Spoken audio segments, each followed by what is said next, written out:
ఉల్లి వెల్లుల్లి ఎలా వచ్చాయో తెలిపే ఆసక్తికరమైన పౌరాణిక కథ తెలుసుకుందామా?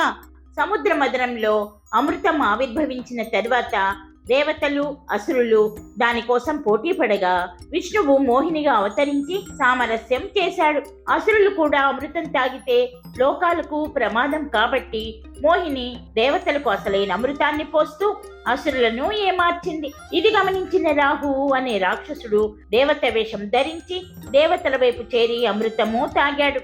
ఇది చూసిన సూర్యచంద్రుడు మోహినికి తెలుపగా వెంటనే మోహిని విష్ణువుగా మారి సుదర్శన చక్రంతో రాహు తల్ని తీసేశాడు.